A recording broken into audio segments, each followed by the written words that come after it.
y las sucesivas, una mirada misericordiosa acerca de nuestras familias. ¿Y qué vamos a reflexionar? Vamos a reflexionar acerca de la exhortación apostólica Amoris Laetitia, fruto de 2 sínodos. Es la primera vez en la historia. Recuerden que la palabra sínodo era muy común en los orígenes del cristianismo y en la iglesia antigua, llegando casi a la medieval. La palabra sínodo significa, o sinodalidad significa hacer un camino junto, caminar juntos y hablar juntos y reflexionar juntos. Esto de la sinodalidad en la iglesia se ha perdido y fue una categoría recuperada con el Concilio Vaticano II hace 50 años atrás. Desde ahí la iglesia vuelve a convocar ciertos sínodos para tratar determinados temas, como el de la vida religiosa, ahora el de los jóvenes, o el de la vida, justamente la misión de los obispos, y siempre después de un sínodo aparece una exhortación apostólica llamada exhortación post-sinodal, que recoge la mirada, es decir, ese camino que vinieron haciendo durante esos días los padres sinodales, los representantes de otras confesiones, y es un documento que se entrega justamente para ser trabajado, reflexionado. Es el único en la historia de la Iglesia el tema de la familia, y es el único Papa en la historia de la Iglesia que ha convocado a 2 sínodos destinados sobre un mismo tema, que es la familia. En el 2014 un sínodo extraordinario y en el 2015 la asamblea ordinaria. Más adelante, cuando nos adentremos en la presentación, ahí veremos cuántos participaron de cada continente en estas asambleas sinodales.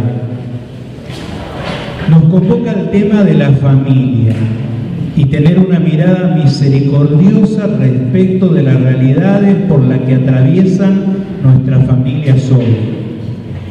Recordemos que a veces nosotros asociamos la palabra familia, el Papa lo utiliza mucho más que la palabra matrimonio, porque la palabra familia es abarcativa, mientras que la palabra matrimonio es más restrictiva.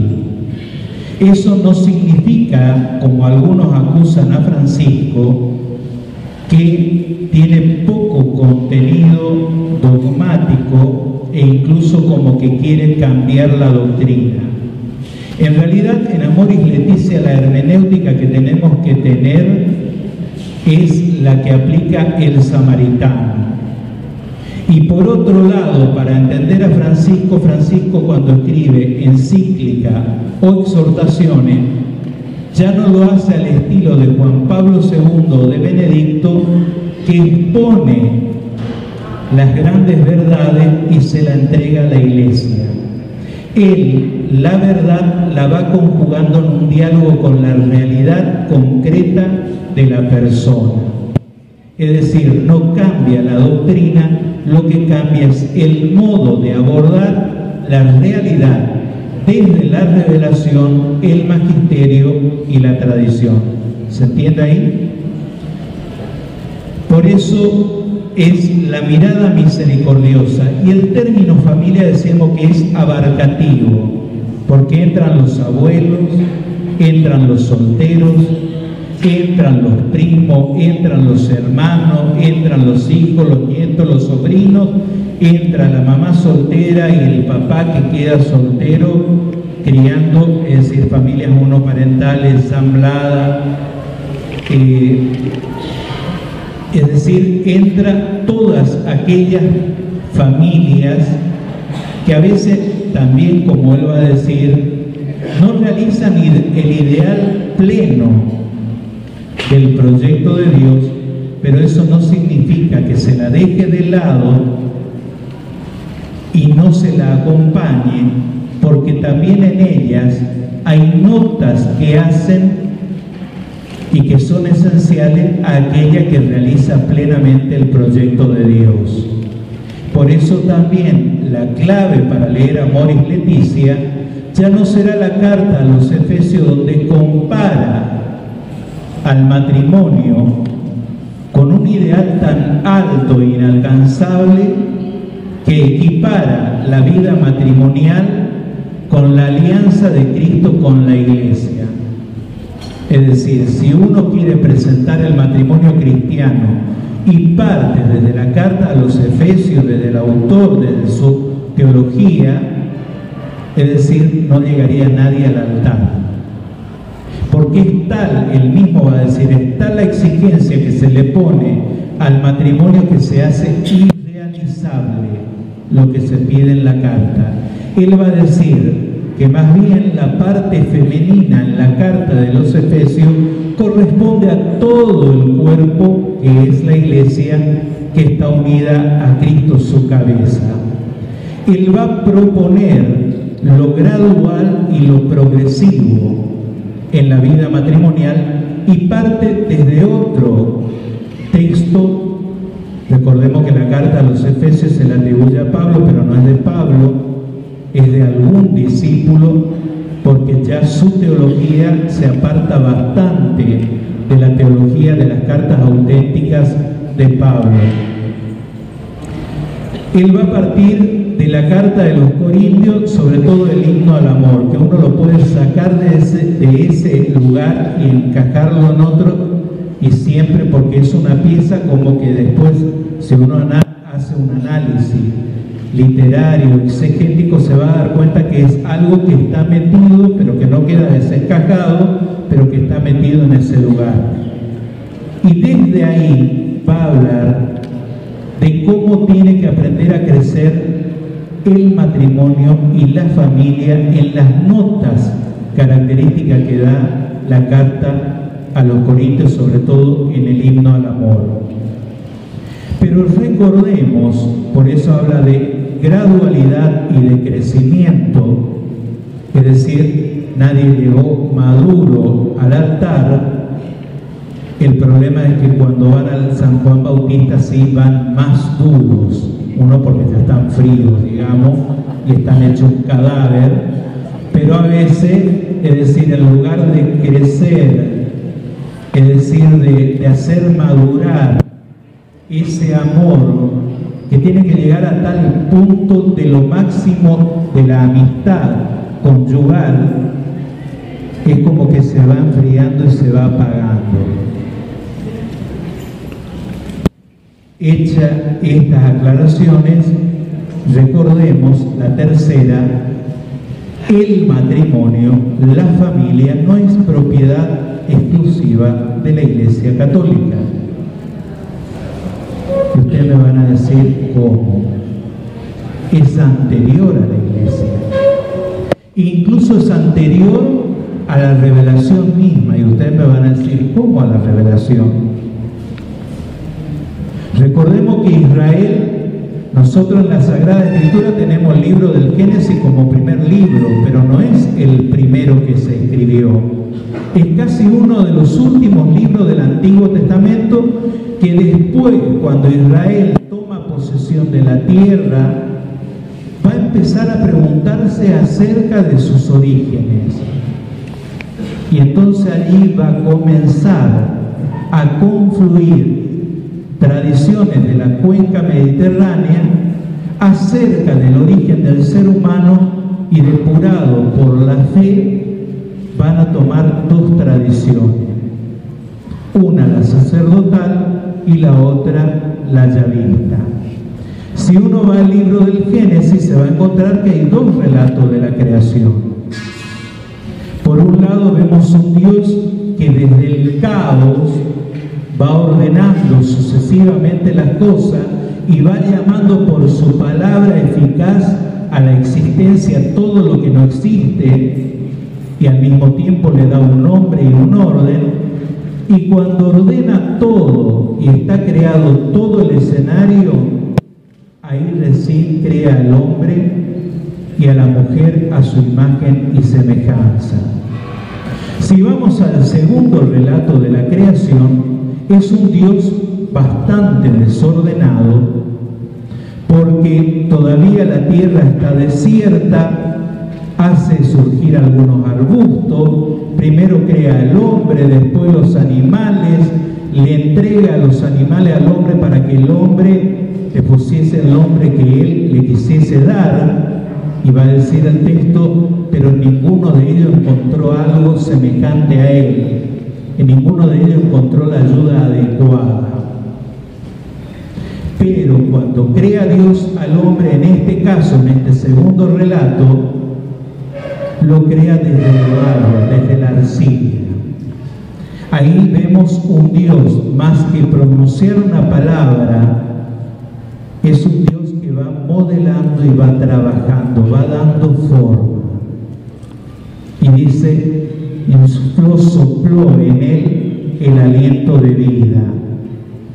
Es decir, le dio, al darle vida, no solamente le está dando esa vida biológica, sino que hay que entender que ese hábito de vida también tiene que ver con lo trascendente, es decir, la capacidad de la trascendencia que tiene el hombre y de trascenderse a sí mismo, pero siempre trascender una trascendencia dirigida hacia un fin, y ese fin que es su creador es Dios mismo.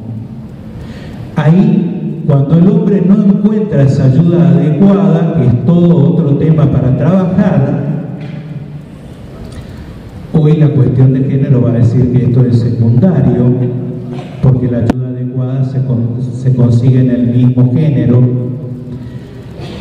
hace caer en un profundo sueño al hombre, como diciendo, te corresponde a vos ver el misterio, la forma en que yo creo y llamo a la existencia. Entonces, de la costilla del hombre saca una costilla y de ella va modelando a la mujer o a la varona, como dice la traducción original. Cuando está terminada y esculpida la varona o la mujer, lo despierta el hombre y lo pone frente a sí, que él en ese grito en realidad dice, esta sí que es carne de mi carne y hueso de mi hueso. Es decir, no ve a la mujer como algo distinto, pero al mismo tiempo complementario. Y eso de sacarlo de la costilla no significa, como se interpretó hasta en la misma iglesia en un tiempo, como que la mujer en sus derechos, en sus obligaciones y en su dignidad era inferior al hombre. Tiene tantos derechos, tantas obligaciones y tiene la misma dignidad que el hombre, que el varón. Ustedes van a decir entonces, ¿y por qué si nosotros los creyentes decimos que Dios creó a la pareja? Otro dato que tenemos, cuando estudiaron, no sé si estudiaron pecado original acá en el Pironio, les dan la materia de pecado, hay dos corrientes, dos hipótesis sobre poligenismo, monogenismo, que hoy está ya casi superada, pero también nos ayuda a entender si la humanidad proviene solamente, monogenismo, de una sola pareja, o la humanidad proviene de varias parejas. Es decir, y la Iglesia de alguna manera, como son hipótesis, se va a inclinar más por el monogenismo, porque siempre va a decir el pecado de Adán y Eva es el que nosotros heredamos. Ahora, de la misma manera también, y esto es para los que estudian Sagrada Escritura, habría que preguntarse, así como cómo aplicamos otras realidades bíblicas que tienen un carácter pareciera literalmente individual, pero se aplica a una realidad colectiva, por ejemplo, como Isaías.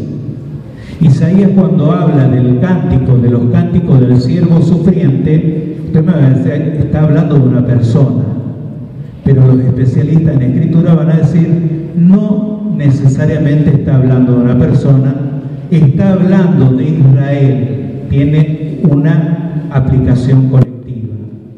Vieron que hay cosas que nosotros con el correr de los tiempos vamos avanzando, el Espíritu nos va llevando a la verdad plena, y entonces en algunas cosas se avanza más rápido y en otras se retrocede porque cuesta, y sobre todo donde hay una definición dogmática, cuesta buscar la hermenéutica para, hermenéutica significa la palabra hermeneu, escarbar. Empezar a escarbar es como lo que haría el arqueólogo. Empieza a escarbar la tierra a ver qué encuentra y lo va sacando todo hacia afuera.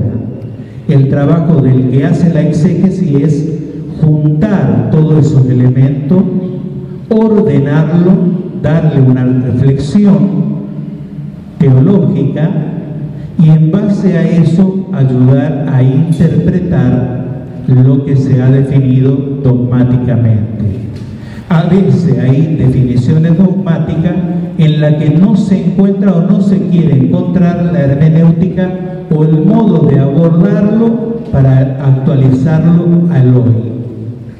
Fíjense que en el caso del pecado original, ya hoy en la iglesia, cuando ustedes llevan a bautizar, no aparece como lo primero que se borra en el bautismo. Lo primero en el bautismo es convertirnos en hijos de Dios.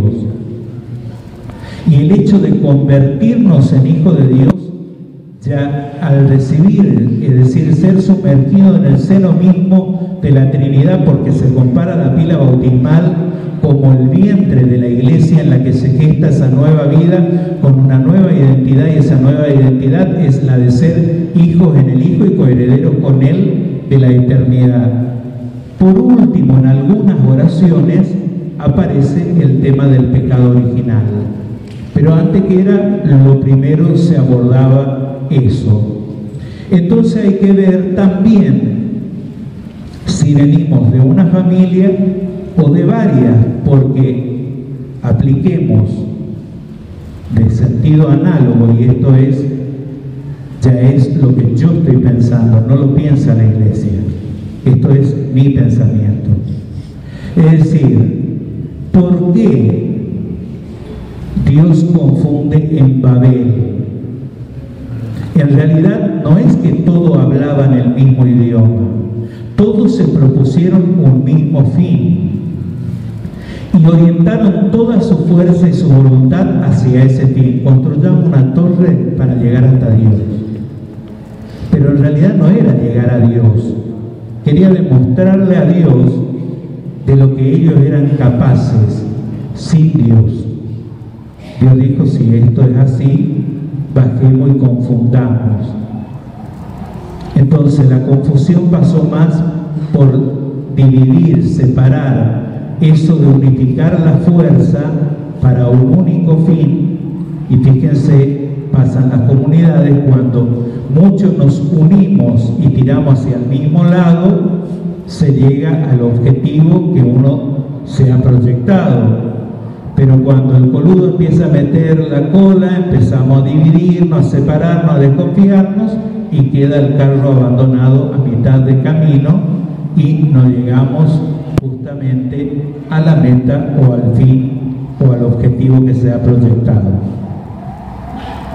El tema de las familias, porque después para que aparezca en el Antiguo Testamento, recordemos que primero está Grecia, después Roma, y en ese contexto de la cuenca mediterránea se encuentran las primeras familias, es decir, el origen de toda la cultura, lo que hoy sería Europa. No estamos diciendo que en América no haya habido cultura, pues si me agarran lo de los pueblos originarios, me revientan.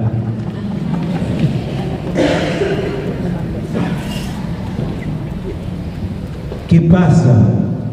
Es decir, en la antigua Grecia se apreciaba el matrimonio o la familia, pero no tanto como en Roma. Es decir, y además la cuestión familiar o del casamiento eran cuestiones de alianzas de familias. Eran las familias las que hacían los contratos para el casamiento de sus hijos. El pueblo judío, haciendo un estudio ahora de un artículo que han sacado en la revista Concilium, en el contexto del sínodo, es el más desastroso tema familia. Porque por un lado permitía la poligamia, cosa que en Roma estaba condenada. Y no hay ninguna novedad, como me dijo uno y no te diste cuenta, Abraham. En realidad la tradición existía que cuando la mujer perdía su fertilidad, esto también en el Imperio Romano, podía la esposa ceder su lugar para que le dé descendiente al varón, cederle una esclava, que es el caso de Abraham. El drama que después Sara queda embarazada y se arma la hecatombe entre el hijo de Agar y de Sara. Y fíjense, de ahí, de Ismael y de Isaac, van sacando los orígenes de los pueblos, los ismaelitas, los israelitas. Pero eso estamos en el contexto de la Escritura. Es decir, era muy común la poligamia en el judaísmo. También lo había en el Imperio Romano y también en el griego. Pero en la cultura greco-romana, el casamiento se hacía entre el pacto de los padres, que tenían que conceder la dote, es decir, el del varón daba la dote al papá de la mujer. ¿Qué es la dote? Era un determinado capital. Y por eso cuando en las familias pobres se prolongaba porque no se alcanzaba la dote, porque en definitiva la dote después lo que va a asegurar que cuando esta mujer quede sola por cuestión de viudez o de divorcio permitido, tenga de qué vivir. Es decir, seguía siendo mantenida por su padre, pero no del esfuerzo propio del padre, sino de las dotes que ha dado el que era su esposo. También el tema de las dotes servía para poner un freno a la cuestión del divorcio. Y el divorcio no solamente se daba en la cultura romana o griega, sino también en la cultura judía. Y lo podía iniciar incluso una mujer o ambas partes por separado. Fíjense que lo que tenemos en el derecho hoy, que cada uno basta con que se presente y basta. Es decir, fíjense a dónde se está volviendo. Es decir, no hay nada nuevo. A veces se vuelve al pasado y se vuelve mal. Entonces, una vez realizada la dote, cuando la chica tenía 12 años, estaba en edad ya para convivir con aquel que iba a ser su esposo, que generalmente iba entre los 14 y 16 años. Fíjense los jóvenes que se casaban, pero las tratativas comenzaban ya a partir de que la chica tenía 7 años. Pero era importante que ella tenga el consentimiento de querer casarse con esa persona, más el del padre. Hoy esto se mantiene todavía en la práctica cuando dos menores se acercan a la iglesia y quieren contraer matrimonio, tienen que tener, y se le pide, no sé en el ámbito civil porque no estudié ni investigué, pero en el ámbito de lo canónico se exige el consentimiento de los padres, de ambos, que están de acuerdo con el casamiento de estas personas que no cumplen con la edad canónica requerida para dicho sacramento. Una vez que tenían el consentimiento, fijaban obviamente la fecha del casamiento, y esto se realizaba en dos lugares distintos que confluían en la nueva casa, en el nuevo hogar. El esposo ya se adelantaba, el futuro esposo se adelantaba a lo que iba a ser el hogar, mientras que la madre con niñas y las amigas traían vestida y adornada a la novia en procesión hacia la casa, o sea, hacia el nuevo hogar.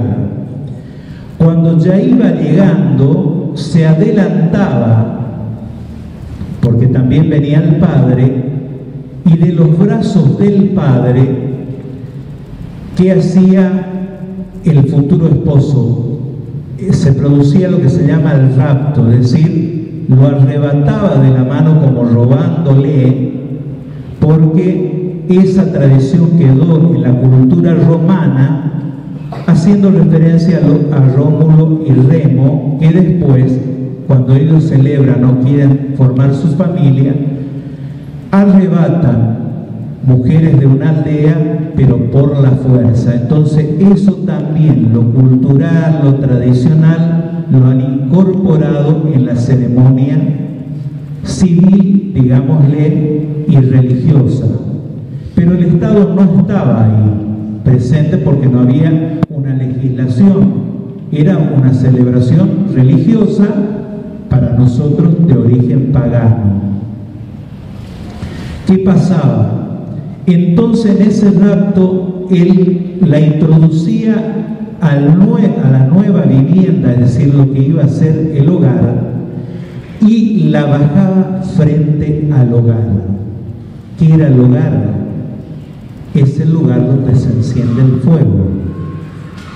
Es decir, allí estaba, por un lado, lo que se llaman los lares, el altar de los dioses familiares de lo antepasado, sobre todo del antepasado del esposo. Ella era bajada ahí y de esa manera era escardinada del culto a los dioses paternos e incardinada en el culto de los dioses de su nuevo marido. Por otro lado, frente al hogar, comían un pan junto. Fíjense, guarden altar familiar, hogar, comer el pan junto. Un pan no era así como dicen un pan, lo debían comer junto, y en algunos casos acostumbraban, antes de comer el pan, de darse un baño con las aguas lustrales, que eran agua traída de los templos de los dioses, como purificación. También en el ritual del matrimonio, estoy haciendo un salto abismal, aparece el acto penitencial como signo de purificación. Es decir, la Iglesia no todo de la cultura lo desecha, sino que va tomando, lo va purificando, lo va enriqueciendo. Luego de esa purificación comían el pan, y luego del pan quedaba sellado esa unión con el acto sexual. Ahí podía ingresar alguien a la casa y la llevaba a la nueva esposa, la depositaba en el lecho, o podía hacerlo el mismo marido. ¿Qué pasa? Y ustedes van a decir, los invitados, qué gran celebración, seguían afuera, porque llevaban también cosas para compartir mientras esperaban, es decir, la parte ritual y la parte unitiva de las personas. Una vez que estaban ya en el hogar establecido, ellos tenían que constituir una unidad, y además el hombre era aquel que le daba la estabilidad a ese hogar. ¿Por qué? Porque era el que lo defendía, era el que cultivaba la tierra, era el que traía el alimento. Es decir, ese hogar tenía un progreso y una estabilidad, no solo la esposa y los hijos, sino también los esclavos. Ahora bien, la esposa debía velar por el fuego del hogar, que no se apague, pero el que debía atizar y mover la leña y poner leña y hacer que la llama esté siempre viva era el hombre. Y era un mal signo ver que en un hogar, entrar en una casa y ver que el hogar estaba apagándose. Eso era un signo de que esa familia estaba en decadencia. Estaba en decadencia la relación matrimonial y por ende entraba en decadencia toda la descendencia, es decir, su futuro y la estabilidad de los esclavos. Por eso, cuando había una relación fuera del matrimonio, depende con quién, porque la ley romana permitía al hombre tener relación con prostituta, pero no con mujer casada. Si tenía una relación sexual con una prostituta, no era adulterio, en el sentido nuestro también romano. Ahora, si tenía con una mujer que era casada, sí era adulterio, y ahí sí se podía pedir el divorcio. No estoy diciendo ahora vayan y tengan relaciones con prostitutas. Dejo claro, estamos en el Imperio Romano en los orígenes.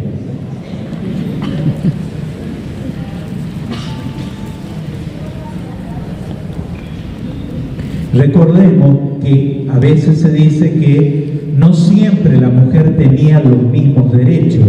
Si hoy le decía que en la cultura judía también ella podía iniciar el juicio de divorcio, quiere decir que tenía derechos. No era alguien que estaba confinada solamente a la cocina. En el hogar, es decir, en la casa, estaban los dioses domésticos familiares, que son los ancestros, a los que cuando se reunían en los horarios fuertes del día en torno al hogar, porque la vida transcurría en torno al hogar, se alimentaban en torno al hogar, se reunían, conversaban, es como hacer un fogón y reunirse a compartir historia y la vida en torno a ese fogón. Bueno, la vida matrimonial, la vida de los hijos y de los esclavos transcurría en torno a ese hogar. Nunca debían olvidar a sus dioses. Qué importante, vayamos guardando esta idea, que en la vida matrimonial, en la vida familiar, no hay que olvidar las tradiciones y los cultos que nuestros antepasados rendían, ya sea un santo o su manera de rezar y de dirigirse a Dios. Y siempre tenían que estar en un lugar visible para que en ningún momento del día pasasen desapercibidos. A veces estaban los penates, que eran una especie de como muñecos, puestos incluso en la entrada de la casa, como custodiando la propiedad familiar, pero al mismo tiempo eran aquellos que cuidaban, los dioses que cuidaban ese hogar. Por otro lado, estaban unos dioses que se encargaban de cuidar la despensa, otro tema importante, sobre todo para los gorditos. ¿Qué hacían? Eran unos dioses que estaban colocados en la entrada de la despensa y eran a lo que se le ofrecía después de comer una porción de comida todos los días, pidiéndole que no falte el alimento en esa familia. Otra cosa, no hay que olvidar agradecer a Dios el pan de cada día. Estamos hablando en una cultura pagana, cuanto más debería ser en la cristiana. Entonces, tenemos el que custodiaba la prosperidad de la despensa y a ese Dios se le pedía que siempre haga próspera la cosecha, como a los otros cuidar la integridad y la unidad de la familia. Esto lo va a tomar otra cosa más. La novia venía cubierta con el velo. Este velo lo imponían en el culto de la diosa, en el templo de la diosa Vesta, que era la diosa de custodiar, además la familia, pero custodiar la virginidad. Las que no se casaban consagraban de por vida su virginidad y servían a esta diosa en su templo. La novia era puesta el velo.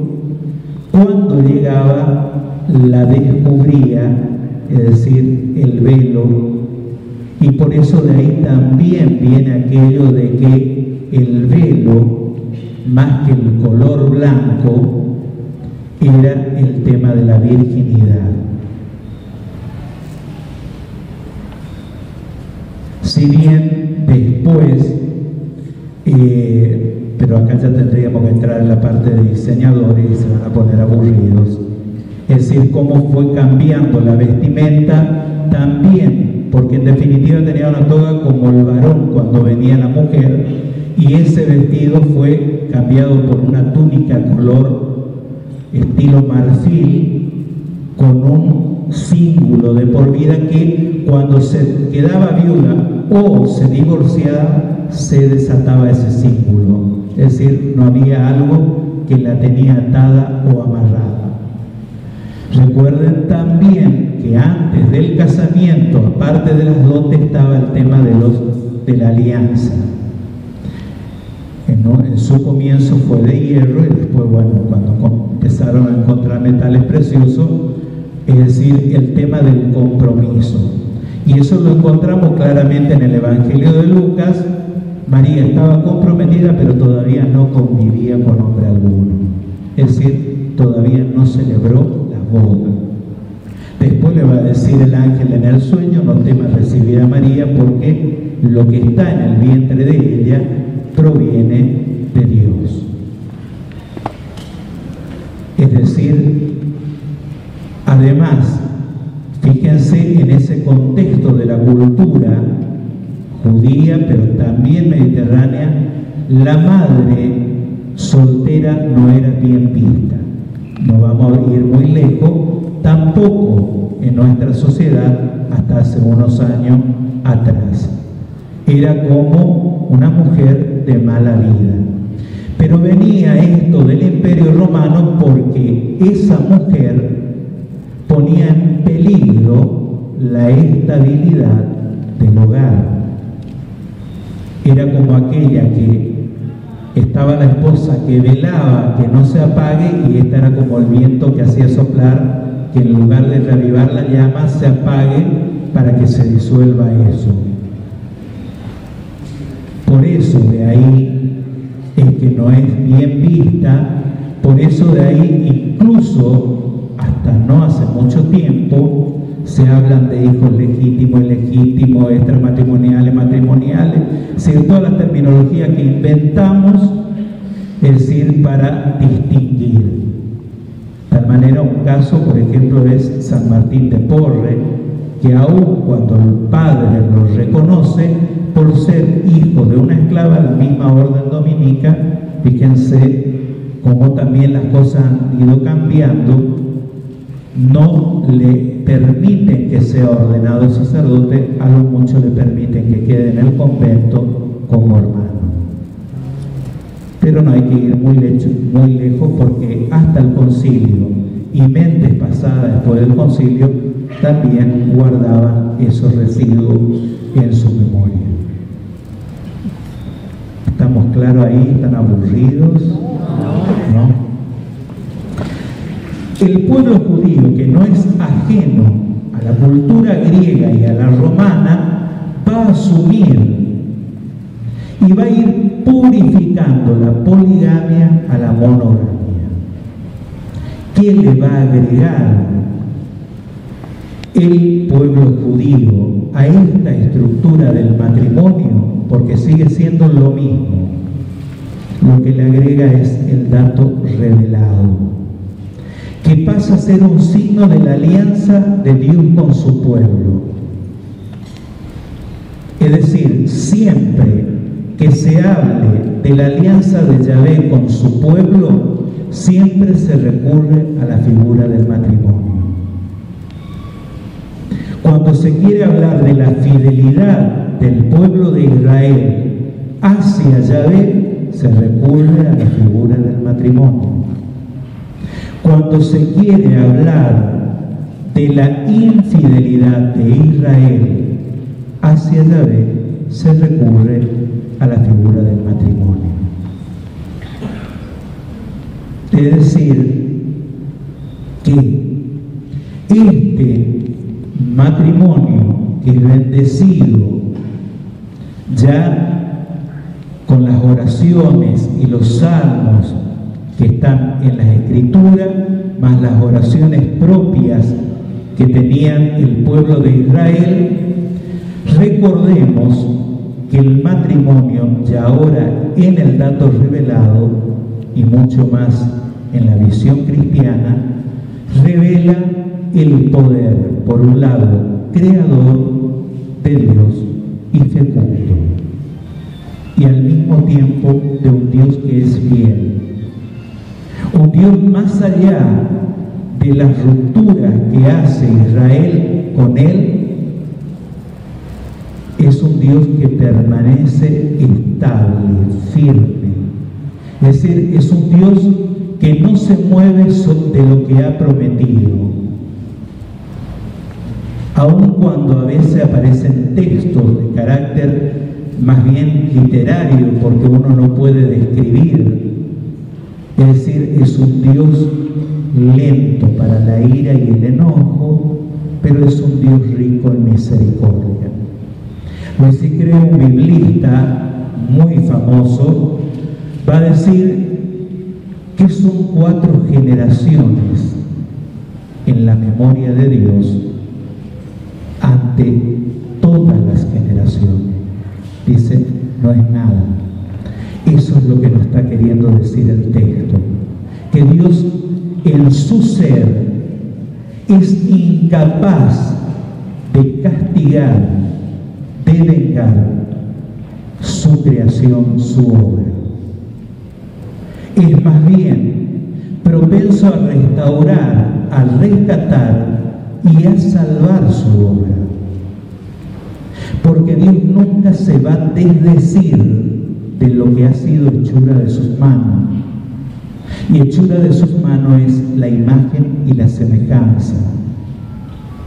Y más allá de nuestras rebeldías, es un Dios que siempre está haciendo rodeos, siempre nos está buscando. Ahora ese Dios que nos busca siempre en el ámbito de la familia. Es un Dios que siempre se ha revelado en la familia, en la historia, en un espacio y en un tiempo. Por eso también nosotros debemos aprender a mirar la vida de nuestras familias como verdaderas historias de salvación, aun cuando hoy estén hechas pedazos. Porque los pedazos no es que Dios se haya desentendido, es que nosotros no hemos sabido, como el mismo pueblo de Israel, o nos hemos puesto tosudo y no escuchamos su voz cuando por medio de otro nos dijo: cuidado que está desbarrancando, y pedíamos señales y signos. Es un Dios que nos habla a través de los signos, que tenemos que aprender a leer, como tenía que aprender a leer el pueblo de Israel lo que significaba una vez que Jeremías hizo un hueco en la muralla de la ciudad y con una bolsa al hombro sale huyendo por ahí, y el pueblo va a decir: está loco. En realidad, lo que le estaba diciendo Dios en la imagen de lo que estaba graficando el profeta: de la misma manera, si ustedes no huyen, van a ser deportados, y van a ser deportados y esclavizados nuevamente porque rompieron mi alianza.